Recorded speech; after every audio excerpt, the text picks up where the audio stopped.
கோவை மாநகராட்சி சாதாரண கூட்டம் இன்று மேயர் ரங்கநாயகி தலைமையில் நடைபெற்றது.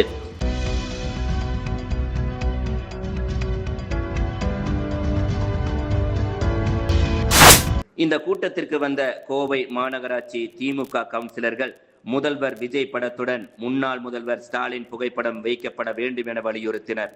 அப்போது காங்கிரஸ் கவுன்சிலர்கள் முன்னாள் முதல்வர் காமராஜர் படத்தை வைக்க வேண்டும் என வலியுறுத்திய நிலையில் திமுக காங்கிரஸ் கட்சி கவுன்சிலரிடையே கடும் வாக்குவாதம் ஏற்பட்டது. திமுக கவுன்சிலர்கள் முன்னாள் முதல்வர் ஸ்டாலின் புகைப்படத்தை தூக்கி கொண்டு வந்து முழக்கமிட்டபடி அதை மாமன்ற கூட்டரங்கில் மாட்ட முயன்றனர். காங்கிரஸ் கட்சியினரும் காமராஜர் படத்தை தூக்கி கொண்டு வரவே கடும் வாக்குவாதம் தள்ளுமுள்ளு ஏற்பட்டது. அப்போது திமுக காங்கிரஸ் துரோகிகள் ஒழிக, காங்கிரஸ் ஒழிக என முழக்கம் எழுப்பினர். மேலும் மாமன்ற கூட்டத்தில் இருந்து காங்கிரஸ் கட்சியை வெளியேறு எனவும் முழக்கம் எழுப்பியதால் பரபரப்பான சூழல் நிலவியது. இந்த சூழலில் கோவை மாநகராட்சி ஆணையர் கட்டா ரவி தேஜா மைக்கேல் இரு தரப்பினரையும் அமைதிப்படுத்தினார். மேலும் தமிழக அரசு ஆணைப்படி முன்னாள் முதல்வர் புகைப்படம் மாற்றலாம் என இருக்கின்றது எனவும், எனவே முன்னாள் முதல்வர் புகைப்படம் மாற்றலாம் எனவும் அறிவித்தார். இதையடுத்து இரு தரப்பினரையும் அவர் சமாதானப்படுத்திய நிலையில் கூட்டத்திலிருந்து வெளியே வந்த காங்கிரஸ் கவுன்சிலர்கள் செய்தியாளர்களை சந்தித்தனர். அப்போது காங்கிரஸ் கட்சியையும் காமராஜரையும் திமுகவினர் ஒழிக என்றிருக்கின்றனர் என தெரிவித்த அவர், திமுகவினரின் செயல்பாடுகள் டெல்லி தலைமைக்கு கொண்டு செல்ல இருப்பதாகவும், இனி எக்காலத்திலும் திமுகவுடன் கூட்டணி வைக்கக்கூடாது என வலியுறுத்தி இருப்பதாகவும் தெரிவித்தார். ராகுல் காந்தியும் விஜயிடம் கேட்டுக்கொண்டதால் ஆதரவு அளித்ததாக தெரிவித்த காங்கிரஸ் கவுன்சிலர் அழகு ஜெயபால் இதில் துரோகம் எங்கே இருக்கின்றது எனவும் தெரிவித்தார். கோவை மாமன்ற கூட்டத்தில் காங்கிரஸ் திமுக கவுன்சிலரிடையே ஏற்பட்ட வாக்குவாதம் காரணமாக மாமன்ற கூட்டரங்கில் பரபரப்பான சூழ்நிலை நிலவியது.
நிறைய இப்போ முக்கியமான முடிவுகள் எடுக்க வேண்டியதா இருக்கு.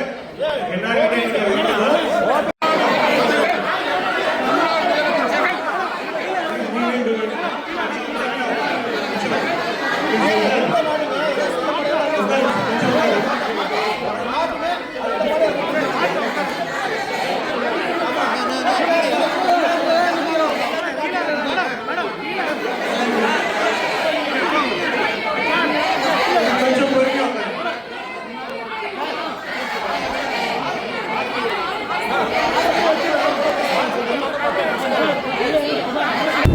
சரியாக 19 மணி அளவில் கோவை மாநகராட்சி மாமன்ற கூட்டம் தொடங்கப்பட்டது.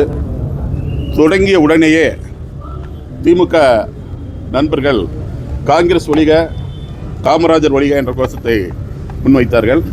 அதை நாங்கள் வன்மையாக கண்டிக்கிறோம். ஏனென்று சொன்னால் இந்தியாவிலேயே, ஏன் தமிழகத்தில் மட்டுமல்ல இந்திய அளவிலேயே ஒரு சிறந்த முதல்வர் என்று இன்று வரை மக்களால் ஏற்றுக்கொள்ளப்பட்ட அனைத்து கட்சிகளும் ஏற்பட்ட பெருந்தலைவர் காமராஜர் அவர்களை கண்ணிய குறைவாக பேசியதை நாங்கள் காங்கிரஸ் கட்சியின் சார்பாக வன்மையாக கண்டிக்கிறோம். இதை எங்கள் மேலிடத்திற்கு எடுத்துச் செல்வோம். அது மட்டுமல்ல, மேயர் அவர்கள், அதாவது மேயர் அவர்கள் சொல்லும்போது ஒரு மிகப்பெரிய பொய்யை சொன்னார்கள். என்ன சொன்னார்கள் என்றால், முன்னாள் முதலமைச்சரை வைப்பதற்கு அரசாணையில் இடம் இருக்கிறது சொன்னார்கள். நான் அரசாணையை காட்டுங்கள் என்று சொன்னேன். அப்படி ஒரு அரசாணை இருந்தால் அதை காட்டுங்கள், நான் பார்க்க வேண்டும் என்று சொன்னேன். உடனே அரசாணையை வேறொரு நண்பர், நமது அரசு அதிகாரிகள் ஒருவர் எடுத்து கொடுத்தார். அதில் முன்னாள் முதலமைச்சர்கள் என்று தான் இருக்கிறது தவிர முன்னாள் முதலமைச்சர் என்று எங்கேயுமே குறிப்பிடப்படவில்லை, பன்மையில் தான் இருக்கிறது. ஆகவே நான் மாண்புமிகு மேயர் அவர்களையும் மரியாதைக்குரிய ஆணையாளர் அவர்களையும் அந்த ப்ரூஃபை காமிச்சேன். பாருங்கள், முன்னாள் முதலமைச்சர்கள் என்று தான் இருக்குது. ஆகவே காமராஜர் படத்தை வைக்க வேண்டும், இல்லை என்றால் நாங்கள் இந்த கூட்டத்தை நடத்த விடமாட்டோம் என்று நாங்கள் சொன்னோம். உடனே நமது மரியாதைக்குரிய ஆணையாளர் அவர்கள் அதை ஏற்றுக்கொண்டு காமராஜர் படத்தை வாங்கியிருக்கிறார்கள். உண்மையிலே நான் ஆணையாளர் அவர்களுக்கு இந்த நேரத்தில் எங்கள் காங்கிரஸ் கட்சியின் சார்பாக மிகப்பெரிய வணக்கத்தையும் நன்றியையும் மரியாதையும் சொல்லிக்கொள்ள விரும்புகின்றேன். திமுகவுடைய அரசாட்சி அட்ராசிட்டி ஆட்சின்னு தான் சொல்ல வேண்டும், முடிந்து விட்டது. இருந்தாலும் இன்னும் அது தொடர்ந்து கொண்டு இருக்கிறது என்பது வேதனைக்குரிய ஒரு விஷயமாக இருக்கிறது. ஆகவே நாங்கள் எங்களுடைய தலைமை டெல்லி வரை எடுத்து செல்வோம். இனி எந்த காலத்திலும் திமுக ஒரு காங்கிரஸ் உறவு கிடையாது என்பதை முடிவாக எடுக்க சொல்லி நாங்கள் வற்புறுத்துவோம். நிச்சயமாக அது நடக்கும். இந்த ஆட்சி மிகப்பெரிய, நான் 5 திரைசரிகளை கையில் வச்சிருக்கேன், உள்ள இருக்கு, அதை இன்னைக்கு பேச போகிறேன். 5 திரைசரிகள், அதில் மிகப்பெரியது விவசாயிகளுடைய கடன் பல லட்சம் கோடியை தள்ளுபடி பண்ணியிருக்காரு இன்றைய முதல்வர் விஜய் அவர்கள். அதை காங்கிரஸ் கட்சியின் சார்பாக வரவேற்கிறோம். அது மட்டுமல்ல, கோவை புறவழிச்சாலை இழப்பு கிடைக்கிறது, அதை எடுப்போம் என்று சொல்லியிருக்கிறார். அதை நான் காங்கிரஸ் கட்சியின் சார்பாக நாங்கள் வரவேற்கிறோம். அது மட்டும் பல நல்ல திட்டங்களை அறிவிச்சிருக்கிறார். அவரை அத்துணையும் நாங்கள் காங்கிரஸ் கட்சியின் பேரியக்கம் முழுமையாக வரவேற்கிறது. அவருக்கு முழுமையாக நாங்கள் துணை நிற்போம் என்பதை இந்த நேரத்தில் சொல்லிக்கொள்ள விரும்புகிறேன். நன்றி, வணக்கம். நன்றி.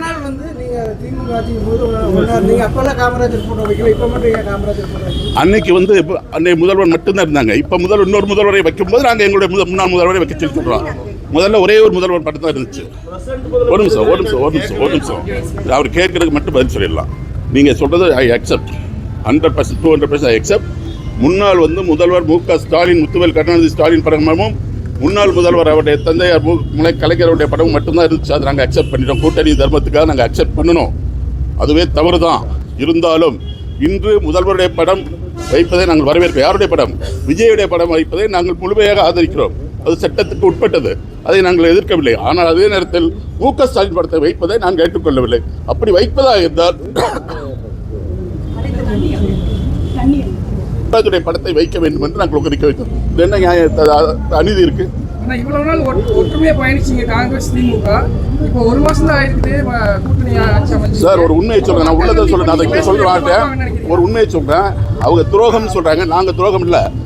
4/5/2026 தேர்தல் அனௌன்ஸ் பண்ணாங்க, ரிசல்ட் அனௌன்ஸ் பண்ணாங்க. காலையில் 10 மணிக்கு ஆரம்பிச்சு 5:30 மணிக்கு முடியுது. முடிவில் 108 சீட்டை நமது தாவேகா விஜய் அவருடைய தலைமையில் தாவேகா 108 சீட்டை பிடிக்குது. நாங்கள் 5 இடத்த பிடிக்கிறோம், மற்றவங்களாம் சில இடங்களில் பிடிக்கிறாங்க. எங்களுடைய இளந்தர ராகுல் ராஜ்யசபா பார்லிமெண்ட்டுடைய எதிர்கட்சி தலைவர் இளந்தர ராகுல் அவர்கள் 5:30, அதாவது எல்லாம் முடிஞ்ச உடனே முதல் ஃபோன் மரியாதைக்கு முன்னாள் முதல்வர் மு.க. ஸ்டாலினுக்கு ஃபோன் பண்ணுறார். ஃபோன் பண்ணி வருத்தத்தையும் கவலையையும் தெரிவிக்கிறார். அவருடைய தோல்விக்கு வருத்தத்தையும் ஆட்சி கவர்ந்ததற்கு வருத்தத்தையும் தெரிவிக்கிறார். இதில் எங்கே சார் பாம்பு குறையுது? இதில் எங்கே சார் துரோகம் இருக்குது? அது மட்டும் இல்லை, அடுத்த நிமிஷம் விஜய்க்கு ஃபோன் பண்ணுறாரு. ஏன்னா விஜய்க்கு அவருக்கு இந்த ஆரம்பத்திலிருந்து நட்பு இருக்குது. ஏன்னா அவருடைய நடைபயணத்துக்கு விஜய் போய் கலந்துருக்காரு, கமல்ஹாசன் போய் கலந்துருக்காரு. உங்களுக்குலாம் தெரியும், உங்களுக்கு சொல்ல வேண்டிய அவசியம் இல்லை. அந்த நட்பிற்கு மூலமாக விஜய்க்கு வாழ்த்து சொல்கிறார். வாழ்த்தை பெற்றுக்கொண்டு விஜய் உடனடியாக அதே செகண்ட் என்ன சொல்கிறாரு?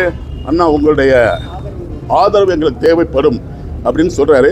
அதற்கு எங்களுடைய தலைவர் இளந்தலைவர் என்ன சொன்னார் தெரியுமா? உடனே ஆதரவை சொல்லலை, நாங்கள் கலந்து ஆலோசித்து அதை முடிவு செய்வோம் என்று சொல்லிட்டு போன வைக்கிறார். இதுதான் நடந்த உண்மை. இதில் எங்கே துரோகம் இருக்குது? அது மட்டும் இல்லை, அன்றைக்கி எங்களுடைய ஜூரசெக்ட் இல்லை கிரீஸ்வரங்கர் வந்து டெல்லியில் இருக்கார். உடனடியாக அவர் தான் தமிழ்நாடு இன்சார்ஜ், உங்களுக்குலாம் தெரியும். அவரை உடனடியாக சென்னைக்கு அனுப்புகிறாரு. நைட்டே வர்றாரு, ஃப்ளைட்டுக்கு வர்றாரு. அடுத்த நாள் காலையில் காரிய கமிட்டி, அதாவது மேல்மட்ட குழுவை சென்னையில் கூட்டுறாரு. சத்தியமூர்த்தி போன்ற கூட்டுறாரு. கூட்டி முடிவு எடுக்கிறாங்க. என்ன முடிவு எடுக்கிறாங்கன்னா, விஜய் கட்சி தாவேக்காவுக்கு காங்கிரஸ் ஆதரவு அளிப்பது என்ற முடிவை எடுத்து டெல்லிக்கு சொல்கிறாங்க. அதை டெல்லி அறிவிப்பு செய்து. இதில் எங்கே துரோகம் இருக்குது? அவரை இன்று விமர்சிக்க யாவருக்கும் உரிமை கிடையாது. ஆனால் இன்று திமுகவை சேர்ந்த மாமன்ற உறுப்பினர்களும் மாண்புமிகு மேயரும் மிகவும் கேவலமாக காமராஜர் ஐயாவை தரக்குறைவாக பேசியுள்ளார்கள். அது மட்டுமல்ல, காங்கிரஸ் ஆட்சியை மிகவும் தரக்குறைவாக பேசி காங்கிரஸ் ஆட்சி ஒழிக வேண்டும் என்ற கோஷத்தை இந்த மாமன்றத்தில் பேசியுள்ளார்கள், கோஷமிட்டுள்ளார்கள். ஜீவோ உள்ளது. அனைத்து முன்னாள் அமைச்சர்களின் முதலமைச்சர்களின் படத்தை மாட்டுவதற்கு ஜீவோ உள்ளது. ஆனால் அந்த ஜீவோவை மீறி ஒரு மாண்புமிகு மேயர் அவர்கள் பேசுகிறார்கள். ஒரு மாண்புமிகு மேயருக்கு ஒரு ஜீவோ என்னவென்று தெரிய வேண்டாமா? அவர்களுடைய முன்னாள் முதல்வர் மு.க. ஸ்டாலின் ஐயாவின் படத்தை மாட்டுவதற்கு முயற்சிக்கும் போது ஜீவோ என்னவென்று தெரிந்திருக்க வேண்டும் ஒரு மேயருக்கு. துரோகம் என்று திமுக கூறுகிறார்களே, நான் கூறுகின்றேன், என்ன துரோகம் இழைத்து விட்டார்? காங்கிரஸ் என்ன துரோகம் இழைத்து விட்டிருக்கோம்? மாண்புமிகு மேயர் பெண் மேயராக கோவை மாநகராட்சியில் அமர வேண்டும் என்பது ஜீவோ. கடந்த ஆட்சியில் காங்கிரஸ் மேயர் இருந்தார்கள். அதற்கு பிறகு வந்த திமுக ஆட்சியில் காங்கிரஸ் மேயர் வர வேண்டிய சட்டத்தை மாற்றினார்கள். காங்கிரஸ் மேயர் கொடுத்தார்களா? கொடுக்காதது துரோகம் தானே. துணை மேயர் கொடுத்தார்களா? கொடுக்காதது துரோகம் தானே. எந்த பதவியும் வழங்கவில்லை. கமிட்டி சேர்மேன் கொடுத்தார்களா? கொடுக்கவில்லை. அது துரோகம் தானே. எத்தனை மாவட்டங்களில் எவ்வளவு அநீதிகளையும் செய்துள்ளார்கள் காங்கிரஸ்காரர்களுக்கு. அது துரோகம் இல்லையா? பேசினால் வெட்கக்கேடு. அமைதியாக இருந்து கொள்ளுங்கள். அமைதியாக இருந்து மு.க. ஸ்டாலினையா எவ்வளவோ நல்லது செய்திருக்கிறார். அந்த நல்லவற்றை சொல்லி நல்ல பேர் மீண்டும் மக்களிடம் எடுப்பதற்கு முயற்சி செய்ய வேண்டும். அதை விட்டுவிட்டு மாமன்றத்தில் மக்களின் குறைகளை பேசாமல் இப்படி வீண் பம்புக்கு வருகிறார்கள் திமுக. ஜாக்கிரதையாக வன்மையாக கண்டிக்கின்றோம்.